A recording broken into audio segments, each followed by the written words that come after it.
بات کریں گے ایم اے جناح روڈ پر آتش زدگی کے حوالے سے، جہاں سانحہ گل پلازا میں آتش زدگی کا واقعہ پیش آیا۔ وہیں دوسری طرف سانحہ گل پلازا کی جوڈیشل کمیشن کا پہلا اجلاس منعقد ہوا۔ جسٹس آغا فیصل نے اجلاس کی صدارت کی، جبکہ کمشنر کراچی، سیکریٹری قانون و داخلہ کی شرکت۔ جوڈیشل کمیشن نے تحقیقات سے متعلق پبلک نوٹس جاری کر دیا ہے۔ کمیشن کا پریس انفارمیشن ڈپارٹمنٹ کو پبلک نوٹس اخبارات میں شائع کروانے کی بھی ہدایت۔ کمیشن کا کہنا ہے کہ سانحہ گل پلازا سے متعلق عوام شواہد دیں۔ کسی بھی شہری کے پاس سانحہ سے متعلق اہم معلومات ہوں تو کمیشن سے رابطہ کر سکتا ہے۔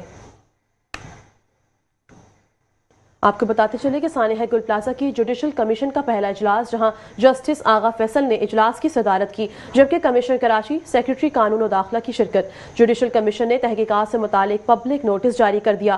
دوسری جانب کمیشن کا پریس انفارمیشن ڈپارٹمنٹ کو پبلک نوٹس اخبارات میں شائع کروانے کی بھی ہدایت۔ کمیشن کا کہنا ہے کہ سانحہ گل پلازا سے متعلق عوام شواہد دیں۔ کسی بھی شہری کے پاس سانحہ سے متعلق اہم معلومات ہوں تو کمیشن سے رابطہ کر سکتا ہے۔ ایک بار پھر آپ کو بتائیں کہ سانحہ گل پلازا جہاں آتش زدگی کا واقعہ پیش آیا، وہاں جوڈیشل کمیشن کا پہلا اجلاس ہوا ہے، جہاں جسٹس آغا فیصل نے اجلاس کی صدارت کی۔ کمشنر کراچی، سیکریٹری قانون و داخلہ کی بھی شرکت ہوئی۔ جوڈیشل کمیشن نے تحقیقات سے متعلق پبلک نوٹس جاری کر دیا۔ کمیشن کا پریس انفارمیشن ڈپارٹمنٹ کو پبلک نوٹس اخبارات میں شائع کروانے کی بھی ہدایت۔ کمیشن کا کہنا ہے کہ سانحہ گل پلازا سے متعلق عوام شواہد دیں۔ کسی بھی شہری کے پاس سانحہ سے متعلق اہم معلومات ہوں تو کمیشن سے رابطہ کر سکتا ہے۔